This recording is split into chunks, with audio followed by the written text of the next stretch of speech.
Assalamualaikum warahmatullahi wabarakatuh.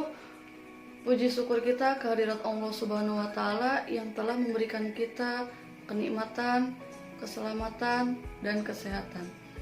Baik, di sini kami akan mempresentasikan materi tentang Google mudahkan segalanya. Sebelum memasuki materi, kami dari kelompok 6 izin memperkenalkan diri. Nama saya Imanur Lela dan ini dua rekan saya, Siti Mona dan Raka Ramadan. Oke, materi yang pertama di sini ada definisi Google.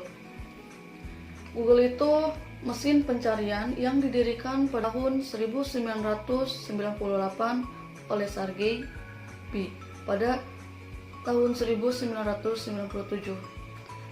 Larry dan Sergey mengganti nama Backrub menjadi Google. Google merupakan istilah matematika untuk angka 1 yang diikuti oleh 100 angka 0. Nah, nama ini diambil untuk menjelaskan misi Google sebagai gudang informasi tak terbatas di internet dan Larry Page. Nah, di sini juga ada profil bisnis Google dan sejarah Google-nya. Kemunculan Google itu berawal dari dua mahasiswa Stanford yang bernama Larry Page dan Sergey Page. Keduanya tuh merupakan mahasiswa PhD yang sedang membuat proyek penelitian.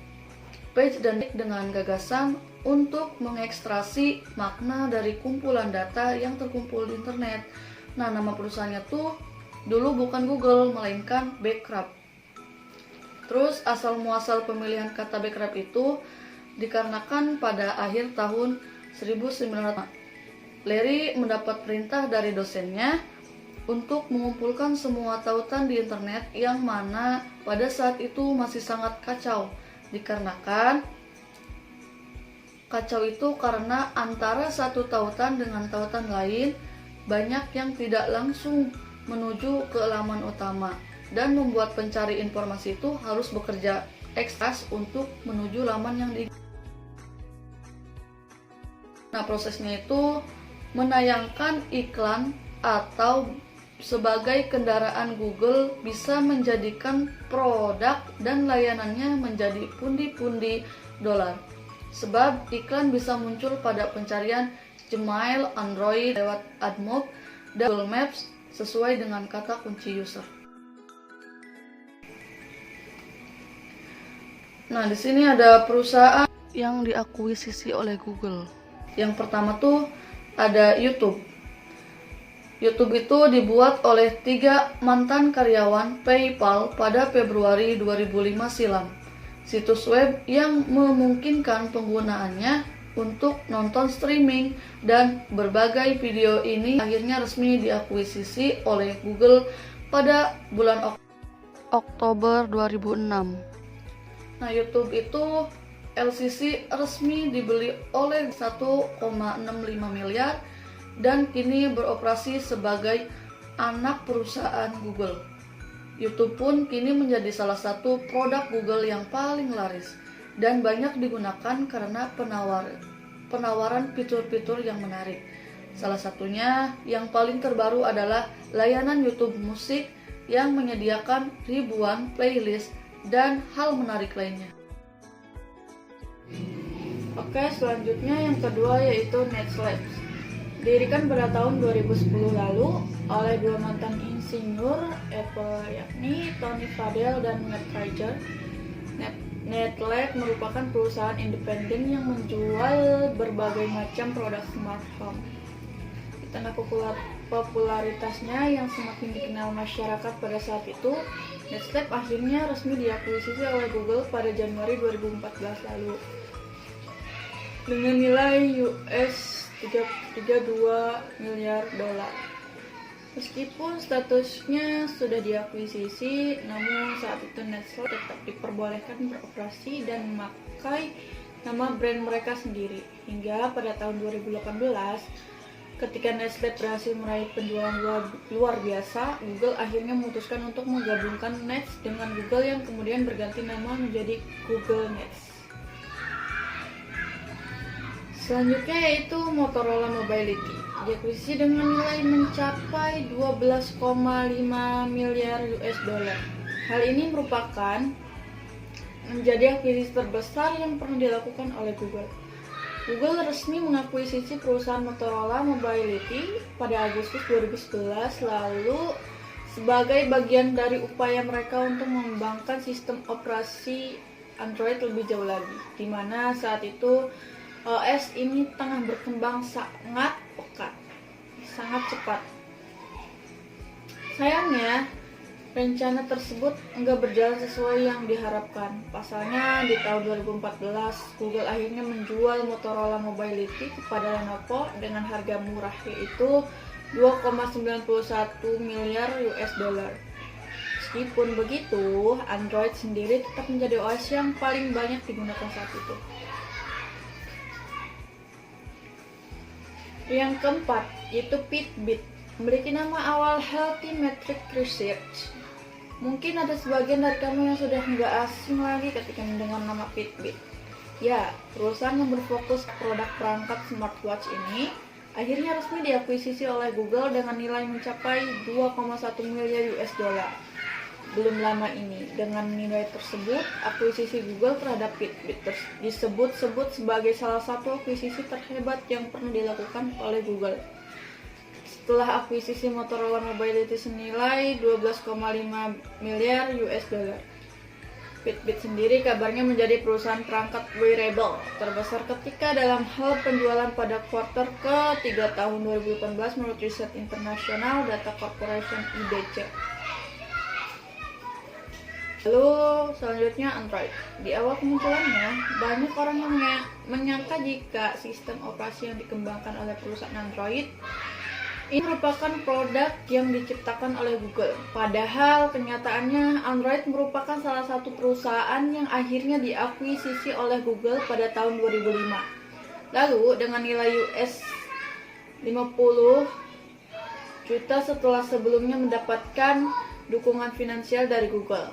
Sistem operasi Android dirilis pertama kali pada September 2008 dan kini berhasil menjadi salah satu sistem operasi HP yang mendominasi pasar OS di dunia mengalahkan iOS milik Apple. Android sendiri awalnya diciptakan oleh Andy Rubin, Rich Miner, Nick Search, dan Chris White dengan tujuan untuk mengalahkan OS Symbian. Berikut ada dampak akuisisi secara umum. Dampaknya yaitu tingkat pertumbuhan bisa lebih cepat. Perusahaan pelaku akuisisi dapat mengurangi persaingan bisnis. Pelaku akuisisi bisa memasuki cakupan bisnis baru melalui perusahaan yang diakuisisi. Dan juga akan adanya peningkatan manajerial skill. Assalamualaikum warahmatullahi wabarakatuh. Saya Muhammad Raka Ramadan ingin menjelaskan tentang dampak mengakuisisi dari Motorola. CEO Motorola Mobility yang berbicara tentang konsolidasi di tengah krisis keuangan yang dideritanya setelah Motorola terpecah menjadi dua, Motorola Solution yang berfokus pada layanan teknologi dan Motorola Mobility yang lebih berfokus pada pembuatan handset. Saat itu Sanjay sempat mengatakan bahwa Motorola Mobility tidak akan melakukan merger dengan vendor handset lain tapi lebih pada perusahaan software yang dengan demikian akan menguatkan posisi sebuah pembuatan handset. Seperti yang dikatakannya beberapa waktu lalu di Oppenheimer Technology and Communication Conference bahwa penciptaan software atau OS sendiri bagi vendor handset adalah penting. Hal itu rupanya yang menyeratkan kondisi saat ini.